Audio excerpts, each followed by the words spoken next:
Criminals are interested in return on investment. And the return on investment for an attack like this is much higher because you can target multiple ATMs without leaving your house.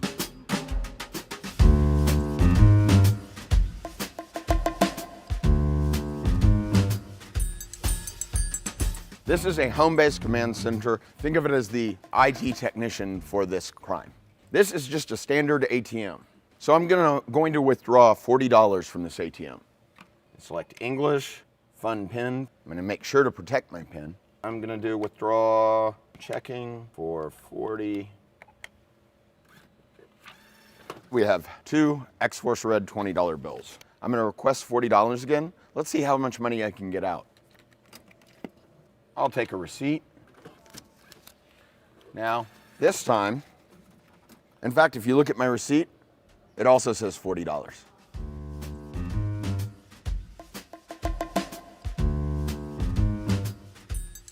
From a criminal point of view, one of the great things about this attack is that the bank has no idea what's happened. The bank told the ATM to dispense 2 bills. It has no idea that the attacker modified the response and changed it to 10 bills.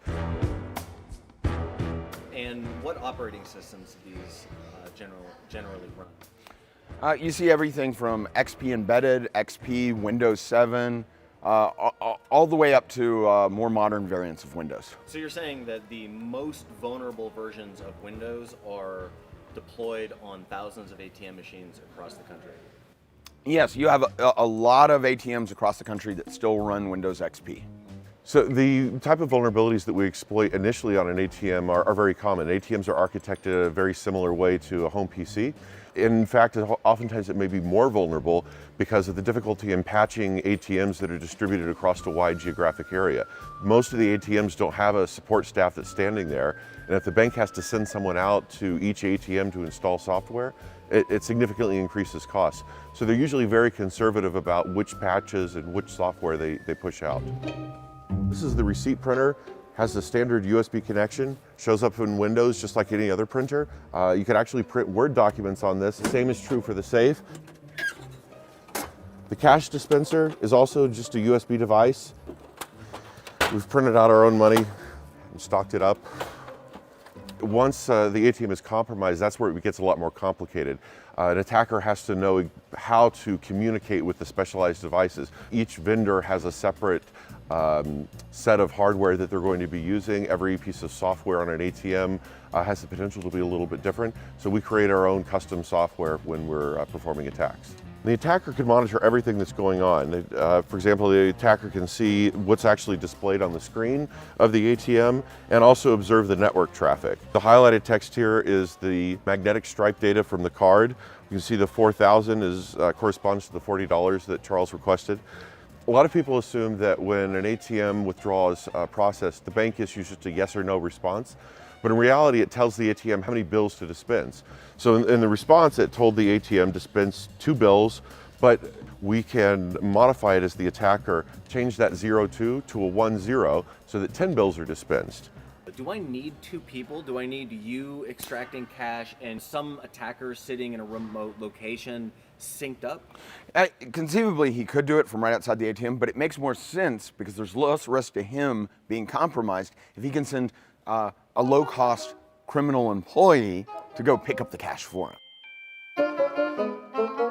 This is us taking control of the ATM. Now notice it goes out of service. Sometimes criminals may not want to put a card into the ATM for whatever reason, and they may just want to dispense money. It's often referred to in the industry as jackpotting, and it doesn't even require a card. David is just going to remotely dispense cash.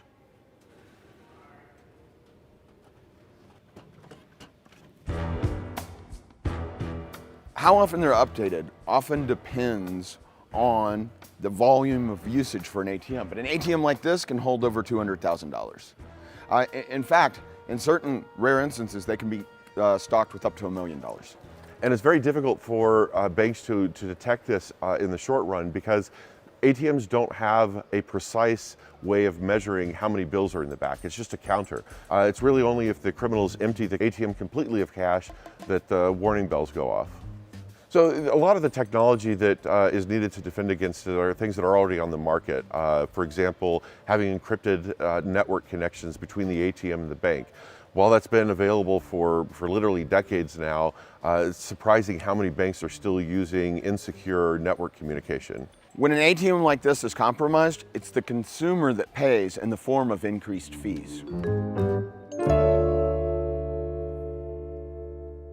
So this actually runs a variant of Windows, Windows 7.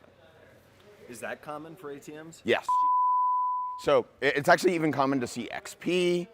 That's awesome. Yeah, I mean, so when you've got something that basically puts out money like this, you don't want to mess with it.